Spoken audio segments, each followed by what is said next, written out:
What's up mga kamata, for today's video, tara samahan niyo naman ako magluto ng creamy carbonara. Uy, heto nga ako habang nagbabantay nga ako ng tindahan ay bigla nga talagang nakaramdam ng gutom ang buntis. Kaya naman eto, patingin-tingin nga sa ako kung ano nga ba ang pwedeng mailuto dito sa may tindahan. At naalala ko nga meron nga pala akong binili dito na carbonara noodles nung nakaraang nag-grocery kami at dito ko nga lang yun nilagay sa may box. Grabe, napansin ko nga din talaga yung katawan ko palaki na nga talaga ng palaki. Sabay nga din ang paglaki ng aking tummy. Uy, dahil halos ngayong buwan nga lang talaga ako buwabawi sa pagkain dahil nung first trimester ko ngayon halos hindi talaga ako makakain. Kaya naman kung ano nga maisipan kong kainin ay talagang niluluto ko na. Anyways, ayan, pinasok ko na nga rin pala dito sa may tindahan itong lutuan na portable stove at itong ang kawali. Dahil dito na nga lang ako magluluto sa may tindahan dahil wala ngang magbabantay. Muha na nga rin pala ako dito ng iba para sa lulutuing carbonara. O diba, habang nagbabantay nga tayo ng tindahan, tayo naman ay nagluluto din. Hala, uy, for the go. Pabilis ang luto lang naman ito dahil instant noodles nga lang ang ating lulutuin. Ayan, naglagay na nga rin ako ng konting mantika dito sa may kawali. Naan nga lang natin yung apoy, baka nga hindi nga lang itong kawali ang masunog, baka nga itong buong tindahan na. Hala, uy, wag naman.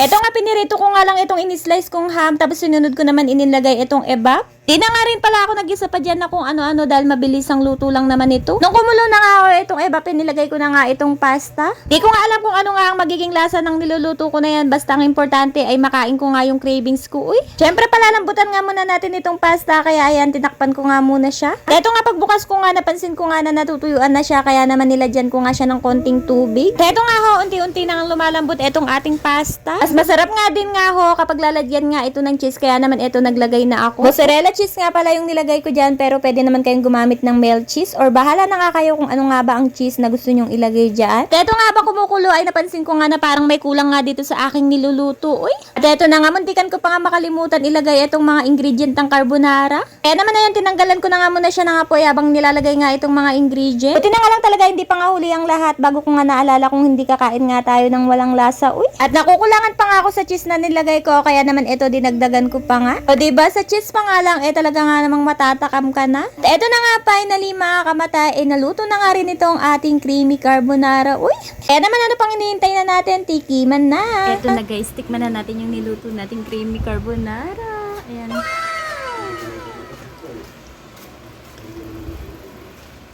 Oh my God. Tikman na natin.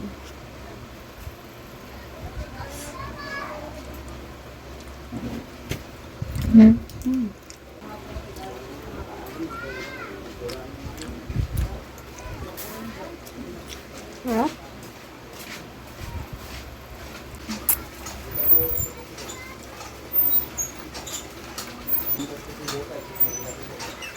Kaya naman neto, craving satisfied na naman ang buntis at samahan mo pa nga ng malamig na soft drinks. Uy, kayo mga kamata, ano ba ang cravings nyo ngayon? Dali, i-comment nyo na yan sa baba. Baka nga kayo ay masendan ko na ng pang cravings. Uy,